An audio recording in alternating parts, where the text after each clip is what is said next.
እኔ ኤሚል ለመርዳት ነው ከኤርሚያስ ጋር የምገናኘው። ለቅናተ ቦታና ሰዓት ምረጥለት እንጂ። ያቺ አምራ ልታበሳጨኝ ፈልጋ ፎቶ አስታሳየችኝ እና የተሳካላት አይመስልህም? በጣም ተናዳሃል እኮ። ከዚህ በኋላ ከሱ ጋር በምንም ተአምር ነው አሚን እንዳላይሽ፣ በኤሚም ጉዳይ ቢሆን። የአምራን ደም ተመሳሳይ መሆኑን የነገረን እሱ መሆኑን ረሳው እንዴ? እኔ ካሁን በኋላ ነው ያልኩሽ። ደህና ነህ ግን በሌላ ነገር የተበሳጨ ነው የምትመስለው። ከዚህ በኋላ ብዙ ነገር ሊገጥመን እንደሚችል አውርተን ሳንጨርስ በዚህ ልክስክስ ነገር ብቻ እንደዚህ እንደማትሆን በደንብ እርግጠኛ ነኝ። እሷ የድርጅቱን 80% ካልሰጣችሁ እያለች ነው። ጭራሽ እኛ ባዷችንን ማስቀረን ነው ፍላጎቷ። ለነገሩ ይሄን እንደምታደርግ ግልጽ ነበር። ይችርኩስ ዶክተሩን ሄጄ ሌላ አማራጭ ካለ እንደው ንገረኝ ብዬ ፈልጌ ነበር ሀሳብ እንዲሰጠኝ። እሱ ግን ጭራሽ ከሀገር ወጥታ በአስቸኳይ መታከም አለባት፣ በደሟ ውስጥ በሽታው እየተሰራጨባት ነው። ቆይ ነጋሽ ስለዚህ ነገር አውቀዋል እንዴ? እሱ እኮ ነው አንድ የሚያስጨነቀኝ። እሺ እንዴ ብዬ ነው ይሄን መርዶ አፌን አውጥቼ የምነግራቸው? መቼም ከልጃቸው ሞት በላይ ይሄኛው መርዶ ሊሆንባቸው አይችልም አይደል? ሁለቱም እስር ቤት ናቸው፣ አማራጭ የላቸውም። ይሁን ከማለት ውጭ ምንም ሊሉ አይችሉም። እስቲ መጀመሪያ እነሱ ከእስር ቤት ይሁን። ጠበቃው የተገኘው መረጃ እውነተኛ ከሆነ ምናልባት ቀጣይ ሳምንት ሊፈቱ ይችላሉ ብሏል። የትኛው መረጃ? ይሄ ባለፈው የዘሪው ምናምን ብዬ አልነገርኩሽም? እና ዘሪውን ፍርድ ቤት ለመመስከር ተስማማ እያልከኝ ነው? ቅድም ራሱ ዘሪውን ደውሎልኝ ነበር። ምን አለ? ሞቷል የተባለው ሰውዬ እህት ተጠርታ እንደገና ምርመራ ሊደረግ እንደሆነ ነግራኛለች። ድጋሚ አስከሬን ተቆፍሮ ሊወጣ ነው?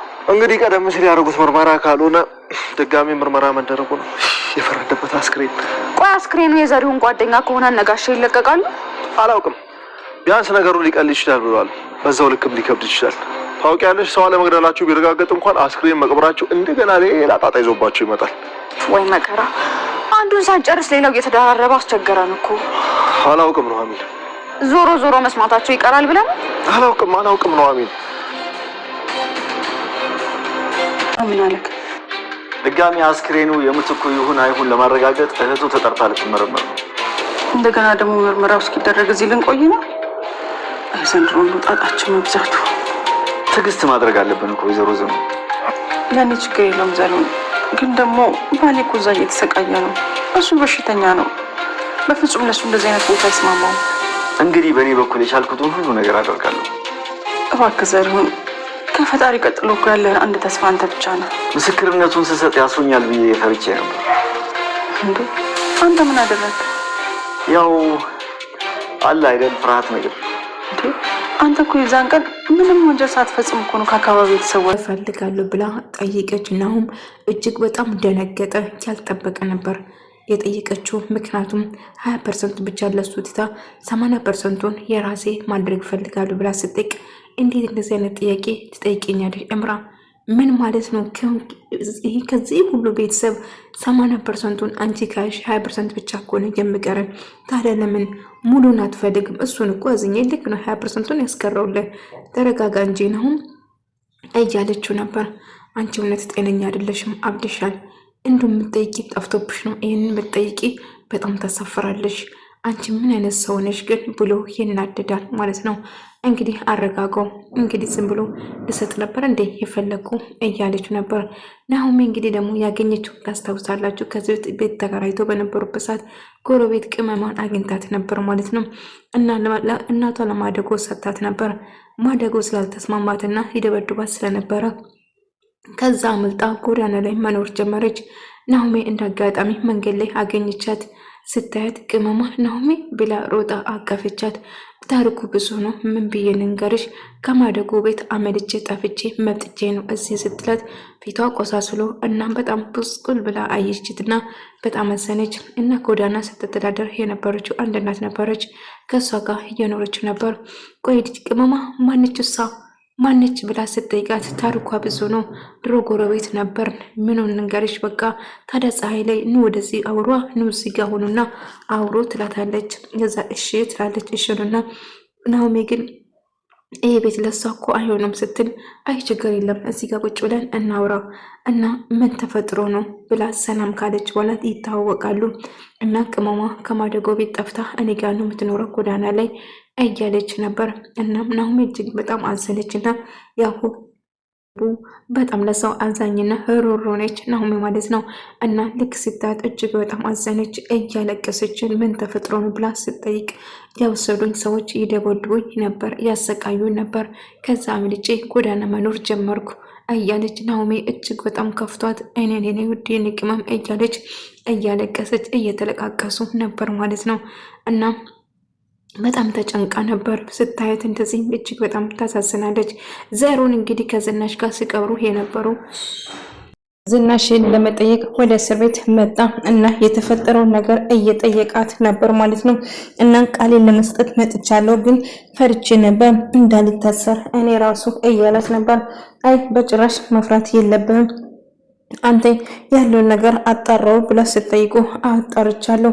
ከምንም በላይ ለራሴ ሳይሆን ለልኩ ነው የፈራሁት። ልኩ እጅግ ታማሚ ነው። እናም ያሰብኩት ለሱ ብቻ ነበር። እሱ ነው እጅግ በጣም ያስጨነቀኝ ከምንም በላይ ስትሎ ነግሮ ነበር። በቅርቡ ከዚህ ትወጣላችሁ ብዬ ተስፋ አረጋለሁ። እባክሽ ለመረጋጋት ሞክሬ እያላት ነበር። እንዳፌ ያድርገኝ እና የተቀበረው አስክሬን የማን እንደሆነ ባናቅም ነገር ግን ከኔ ይልቅ እየተጨነቅኳለን ለባሌ ነው። ባሌ ብድም ታማሚ ነው። እናም እንዳይጎዳ እጅግ በጣም ፈራለሁ። እየተፈጠራለው ነገር ከባድ ቢሆንም አውቃለሁ፣ ግን ምን ማድረግ እችላለሁ? አሁን ምናልባት እንግዲህ ቀጠሮ ደርሷል። ምናልባት በዋስ የምንወጣ ይመስላል ስትል ተስፋ አረጋለሁ እንግዲህ በዋስ እንደምትወጡ። ነገር ግን ነገሩ ከባድ እንደሆነና ምርመራው እንደቀጠለም ቀጥሏል እና አሁን ላይ ምርመራ ሊደረግ እንደሆነ እየነገረችው ነበር እና ፖሊሱ እየጠየቀው ነበር እና ወይዘሮ ዝናሽ ለምን እንደዋሸችው ባላቅም የተፈጠረው ነገር ግን ይሄ ነው ብሎ ይነግረዋል እና ሁሉ እያንዳንዱ ነገር መናገርና መናዘዝ ጀመረ።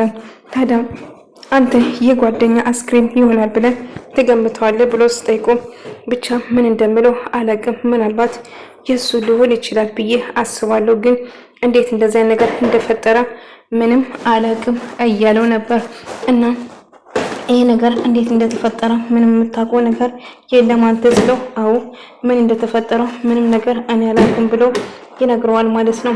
ነገር ግን ምን ማድረግ እንዳለበትና እየጠየቀው ነበር። ምንም ግን አሁን ምርመራው እንግዲህ ሄደንና ዳግም ኤምራን ለማናገር ሞክረን እንዴት እንደዛ ነገር ናሆም ትጠይቃለሽ? ኤምራ የእውነት ታሳፍራለሽ። ሲጀመር በነፃ እንኳን ብትሰጪ ምን ይጎልብሻል ስላት ጭራሽ ብሎ ይናደዳል። እንግዲህ የምትፈልገው ሙሉ ድርጅትና 80% እንደምትፈልግ ነገረችን ብሎ ነገረው። ጭራሽ ማፈራነች ምን አይነት ጉድ ነች ብሎ እጅግ በጣም እየተናደደ ነበር ማለት ነው። እንግዲህ እምራ የምትፈልገው ይሄን ነው። ፍላጎቷን ካላልሞላው ደግሞ በጭራሽ ሕክምና እንደማታረግ ተናገረች ብሎ እየነገረው ነበር። ዘሩን ለፖሊስ ሁሉ ነገር የተፈጠረውን ነገር እያንዳንዱ ነገር ምስክር ፍርድ ቤት ድረስ ሄደን እንደሚመሰክር ወይዘሮ ዝናሽና ወይዘሮ ልኩን ከእስር ቤት እንደሚወጡ ቃሌ ሙሉ በሙሉ እንደሚሰጥ ተናገረ እና ይሄን ነገር እነሱ እንዳላደረጉ ምናልባት እሱ ሊሆን ይችላል አስክሬኑ ከእህቱ ጋር በዲኤንኤ ምርመራ እስኪረጋገጥ ድረስ ያው መታሰራቸው የማይቀር ነው ብሎ ነገረው እና እስከዛው ሊታሰሩ ነው ማለት ነው። እንግዲህ ምንም አማራጭ የለንም ያለ ምርመራው የዲኤንኤ ምርመራው ትክክለኛ ገዛ ጓደኛ መሆንና ያለ መሆኑን ለማረጋገጥ ግዴታ መመርመር አለበት ብሎ እየነገረው ነበር። ስለዚህ ካልተመረመረ ካልተረጋገጠ ሌላ አማራጭ ምንም የለንም ብሎ እየነገረው ነበር። ቢሆንም ግን ይሄ ነገር ከባድ እንደሆነ እና ቅመሜ እያለች ነው እንግዲህ ጓደኛ አግኝታ በጣም ደስ ብሏት ነበር። ከሷ ጋር እያወራችና ጋውን በኋላ በቃ ደስተኛ እንድትሆን ከጎንሽ ነኝ፣ በጭራሽ ምንም መፍራት የለብሽም እያለቻት ነበር። እጅግ በጣም ደስ ብሏት ነበር ማለት ነው ቅመማ። ነገር ግን አሁን ዳጊ በመጀመሪያ አሁንም ቢሆን ኤምራት ለማናገኘት ወሰነ። ኤምራት እንዴት እንደዛ ነገር ነው ትጠይቃለች? ነው ምን አይነት ሁኔታ ውስጥ እንደከተሹ ገብቶሻል? የሆነ ታሳፍራለሽ። ምን አለበት በነፃ እንኳን ብትሰጪ። ምን ጉድ ነሽ ግን አንቺ በጣም ጨካኝና ምንም ምረት የሌለ ሰው ነው። ምን ነው እኔን እንደ ውሻ ስታንቋሽሹና እኔ ስታረጉኝ የነበረው ነገር ረሳችሁ እንዴ? አሁን ስለሚጠቅማችሁ ስርስር እያለችሁ ነው እንጂ በፊት ያደረጋችሁ ነገር እያንዳንዱ ነገር ዋጋ አስከፍላችኋል። ስለዚህ ምንም ቢፈጠር ለእናንተ ያደረጋችሁን ነገር መቼም ቢሆን አረሳም በማለት ትናገራለች። እና እንደውም ይሄ ሳንሳቸው ነው እንደውም ሙሉ ነበር ማለት የነበረብኝ እያለችው ዳጊን ለማናደድና ለመባጸጥ ስትሞክር ነበር። ለማንኛውም አንተ ስትንከረፈፍ ኤልያስ ናሆሜን ሊቀማት እንደሆነ ነገረችው። ስለምንድን ነው የምታወሪ ነገር ታውቆሻል? አንቺ የእውነት ጤነኛ አይደለሽም፣ አብድነሽ እያለ ስጮህበት ነበር። እንግዲህ ናሆሜ ቅመም ያመጣችና አንድ ላይ ደስ ብሏች ነበር። የእውነት ጥሩ ልጅ ነሽ፣ በጣም እናመሰግናለን፣ መልካም ልጅ ነሽ፣ ሰው አደረግሽን እኮ ብላ በጣም ደስ ብሏች ነበር። አረ እኔ ምን አደረግኩላችሁ? ቅመሜ ከህይወት አይገባትም ነበር፣ በጣም ደስ የምትልና አባቴ በጣም ይወዳት ነበር ቅመሜን እያለችው ናሁም እንዳጋጣሚ በጣም ተናዶ ስለነበረ እምራ ፎቶ ስላሳየችው ይመጣና ምን እንደተፈጠረ እምራን እየጠየቀ ላገኝሽ እፈልጋለሁ፣ እባክሽ አንዴ ውጭ ወተን እናውራው ስላት ነበር። ናሁም ምን ተፈጠረ? የሆንኩ ነገር አለ እንዴ? ችግር አለ ብላ ስጠይቅ አይ ምንም ችግር የለም ብቻ ለወረሽ ፈልጌ ነው፣ አንዴ ውጭ እንውጣ እያላት ነበር። እሺ ወጥተን ማውራት እንችላለን፣ ግን የተፈጠረው ነገር ካለ እባክህ ንገረኝ ስትለው ምንም አልተፈጠረም። እሺ በቃ አንዴ ወጥተን እናውራ፣ ታወቃት ቅመም ድሮ የነበርንበት ጎረቤት ብላ አስተዋወቀችው። እናም በጣም ተናዶ ስለነበረ የተፈጠረውን ነገር ለማወቅ አንዴ ወጥተን ውጭ እናውራ እያላት ነበር። እሷ እሺ በቃ እናውራ ብለና ትስማማለች። ነገር ግን ቆይ ምን እየተፈጠረ ነው? ከኢናስ ጋር ፎቶ አንስታችኋለች እምራ እና ምን ልታረጊ እሱ ጋር ሄድሽ ብሎ እየጠየቃት ነበር ማለት ነው። ነገር ግን አሁን ስለዚህ ጉዳይ እየጠየቀኝ ነው። አንተ እስከ እምራ ጋር ምን ትሰራለህ ብዬ ጠይቃለሁ እንዴ እኔ ብላ ጨዎችበት። እሱን አንድ አይደለም ትሰሚኛለሽ፣ እኔ እኔም ለኢሜ ብዬ ነው ኤልያስን ያገኘሁት እንጂ እሱን ለማግኘት ናፍቆኝ ይመስልሃል እንዴ እያለች ጨዎችበት። ቢሆንም እልቁንስ ይሄ ብቻ ነው ያናደደ ወይስ ነገር እምራን ሙሉ ድርጅቱን እንደምትፈልግ 80% ድርጅቱ እንደምትፈልግ ጠየቀችን ብሎ እጅግ በጣም እየተናደደ ነበር። እቺ ማትራባ ድሮም ገምቼ ነበር ይሄንን እንደምትፈልግ